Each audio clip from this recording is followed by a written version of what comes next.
All right, I've started. Hello, everybody. Good morning, afternoon, or whatever time of day it is that you're listening to this, and welcome to our podcast. Now, you may be thinking, what on this beautiful earth am I listening to? Well, let me explain. This is an impact project we think can enrich and better our community based on Edgar Allan Poe's Massacre of the Red Death. And to begin, we will start by introducing ourselves. My name is JC Jameo. Hi, my name is Marissa Thomas. Hi, my name is Carolina Swindle. Hello, my name is Sevilla Williams. Hello, my name is Brianna Taylor. All right, we got some questions here that we're going to talk about our project. And the first one is just an explanation of it. Does anybody want to explain what our project is? Our project will focus on trying to correlate the story from Edgar Allan Poe to present day issues. So for us, for this specific topic, it will be about COVID, which is going rampant as we know, and in the story is tuberculosis. So we feel like by using this story, we'll be able to correlate with our issues and talk about it and connect to the students of JSU.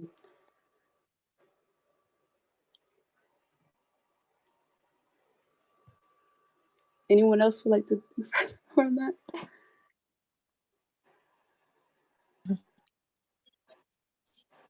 Yeah, well, we would like to promote and influence people to read, Massacre of the Red Death, because I think it'll be very beneficial for people. Like in the story, it's a pretty decently long story, but it's so interesting about this man who's rich and throws a party and thinks he's above death. And in the end, everybody dies. I mean, it's simple as that. If you want to compare that to today, you could say, for instance, these celebrities that are throwing huge parties and throwing all these get-togethers whenever they're also telling us to stay at home and wear your mask, when they are doing the opposite and possibly spreading the virus and not thinking about the other people in this country. They think that they are above the virus, just like the prince did in the story. Yeah, we are not invincible, and we need to stop thinking that we are. Yes, and in this story, we can also see a few symbolisms and, like the 7 rooms. They are the stages of life.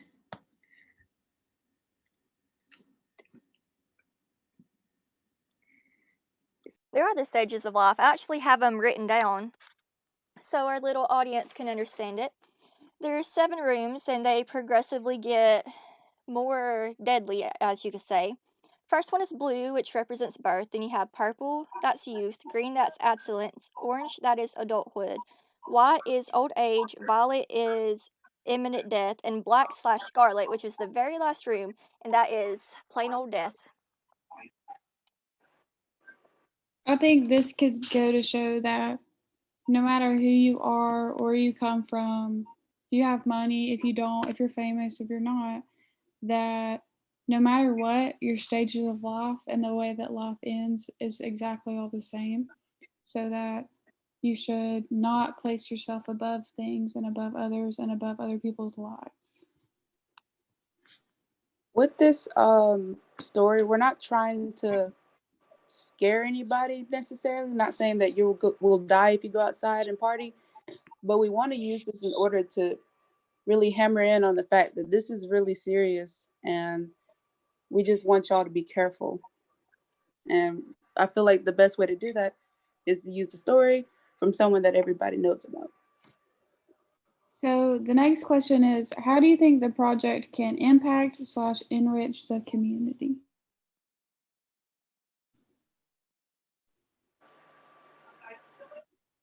I think everybody can benefit from it. I mean, we're talking about all ages, young and old. And I think if we have a project like this podcast, we're trying to spread the word, and maybe it will influence others to start their own projects and share their own ideas. Mhm. Just like our community and who we're trying to reach mainly are the students of JSU. We know some of them like to follow rules, some of them don't. And we here with us in this podcast would like to stay on campus and go back to normal. We would like to have in-person classes, but some people like and value their party and what they call living their best life over what normal life, I guess, now could be. So we're trying to impact the students and hopefully place in their mind to think about others and to maybe put their hobbies aside just for a little while, just so maybe we can get back to normal life eventually. And hopefully, using a podcast and hearing our voices will be more effective than just hearing seeing a newsletter from the campus, which we see all the time. Especially now, like in Yeah, today's times, podcasts are more popular than a newsletter. Mm-hmm. Well, most people listen to murder mystery podcasts and things of that sort. So we decided on a podcast because we figure people would listen to that easier than they would read something or look at it on a poster. yeah. Less commitment. You can just listen to it. Oh yeah. Mhm.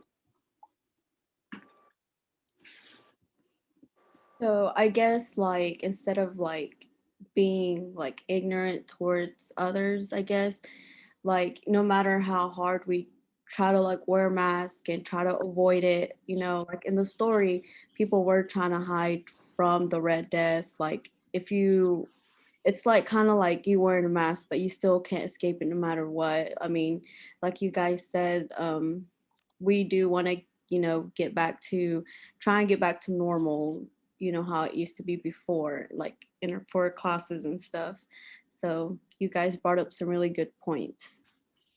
Also, some resemblance in this story is um, in the story, there's a part where it says the prince spent uh, about 6 months in seclusion and then decided to have his party, which reminds me of whenever the COVID first hit, everyone was worried and they were committed to being in quarantine and staying at home and wearing their mask. And then over time, they got like easy on it, and now they just are back to doing whatever they do.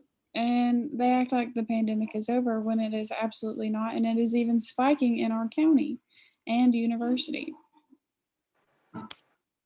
Wow, how perfect does that line up? Like, this story is our reality on a deep level.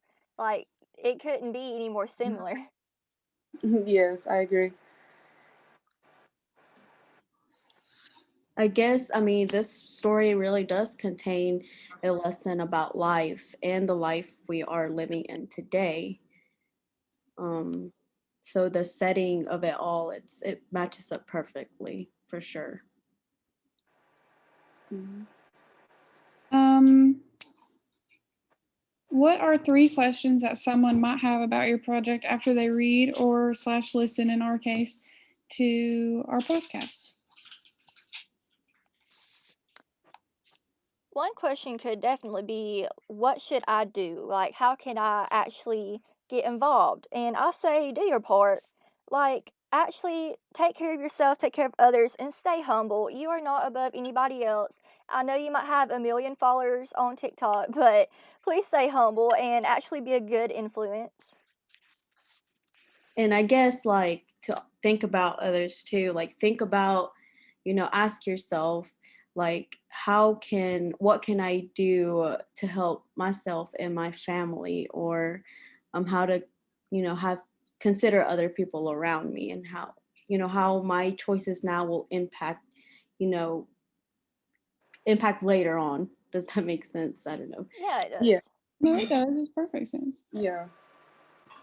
Brianna, would you like to add anything that you think? Um, I was just gonna do one of the answer one of the 3 questions. They may have asked why did we do the podcast?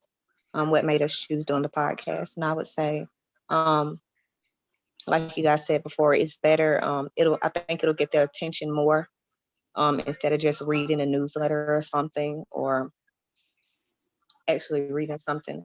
I think podcasts it impacts more. It reaches people more to hear us actually talk about it. and hear the tones in our voices. Yeah. You couldn't have said that better. It's more impactful if it's your fellow classmate than just some random person in the office just writing out a newsletter that you've never met. Mhm. That's true. And like when your friends like you have to miss out on something because they have to quarantine for 14 days or just like let's say in our case your roommates with somebody and they go to, for instance, last Friday or this Friday night they had the Rally Green concert. Let's say they went to the Rally Green concert and they come back and they tested positive for COVID, and now you have to quarantine as well because you are exposed to it, and now you can't go home for Thanksgiving. That'd be the worst feeling. Yeah. Yes. So maybe if it hitting close to home, I feel like might open people's eyes, and I feel like us saying these things can help for people to want to wear their mask, to not to go out and do those things, just so that they can, take care of everyone and not just themselves. Another question that I might have someone about this project is why did we choose Edgar Allan Poe? Like, why did we choose him out of all authors we could have chose? Do y'all want to answer that question before I go on? Yes. What y'all think it'll be?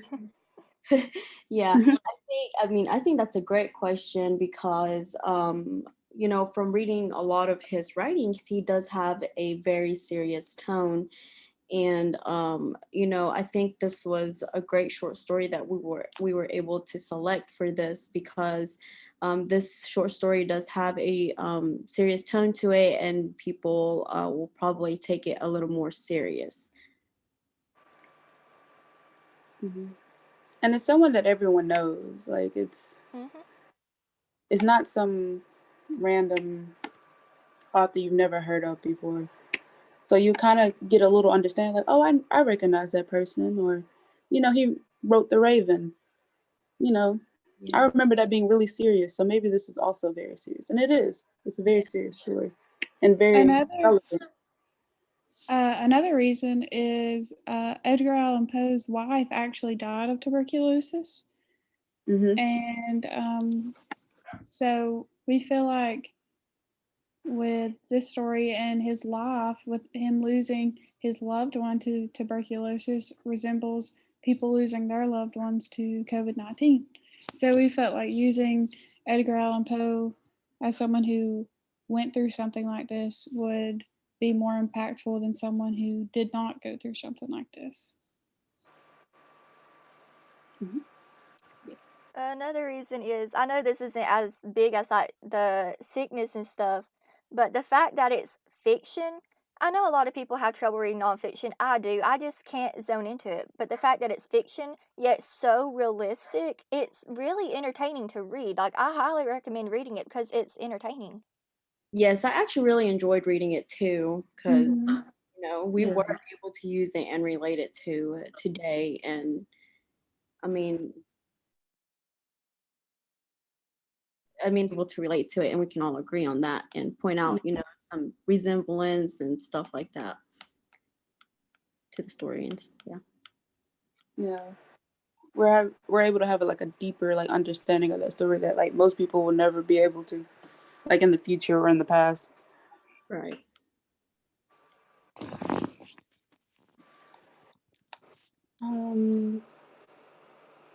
I think that we have done a pretty good job of covering our topic. Would anyone else like to add anything before we wrap it up? Or I kind of want to touch up on like what community it will impact and why this community, because I know we stated that Jacksonville, but we never really stated why we want to choose Jacksonville. okay, that's true.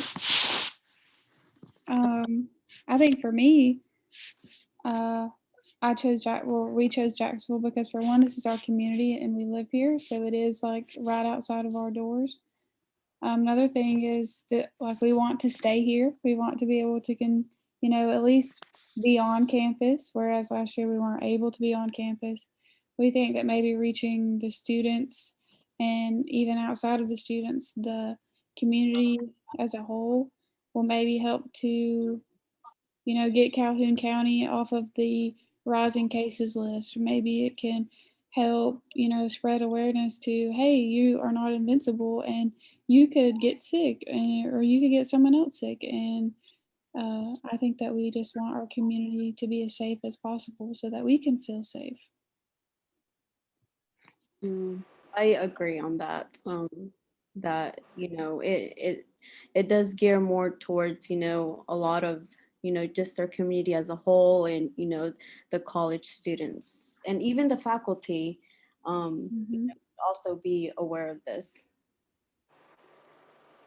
It doesn't also have to it doesn't specifically only include the students on campus, because like for me, I am at home, but because of what's happening on campus, I can't go back to campus. So it affects more people than you would think.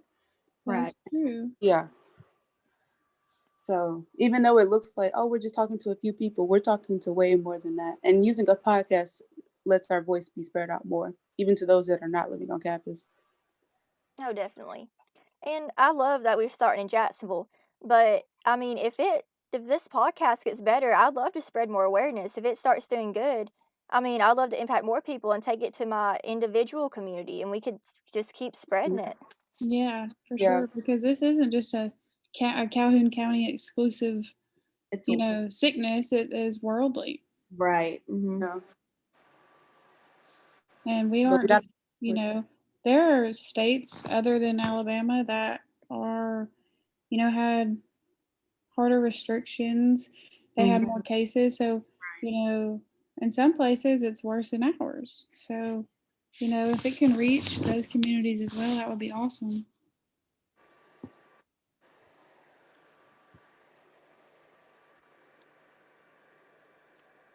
All right. Well, anybody want to say some words to kind of end it? I mean, I guess, the whole point is, everybody just needs to be safe. You just don't ever know what tomorrow will have for you. And if you need some reassurance, you can go and read The Mask of the Red Death by Edgar Allan Poe, and you can see that you are no better than anyone else and that you will die at some point, maybe by COVID, maybe by not. I hope not. But just that you are not above that, and that you can also look up his life story to see that his wife, died of the sickness of tuberculosis, and maybe that can touch you somewhere in your heart to see that, you need to follow the rules. And I hope we don't sound like we're like awful people trying to like drill this in your mind. We're We not just morbid, I promise. But yeah. And thank you to whoever listens to this. But yeah, just I mean, give it a read yourself. Not only will it like really drill it in that this is something very important, but it's a way to escape from all the issues. Just read and relate to it. Right. Mm-hmm. All right. So, thank you so much for listening to our Impact Project podcast, and we hope you have a great rest of your day. Thank you. Bye. Bye. Bye. Bye. Bye.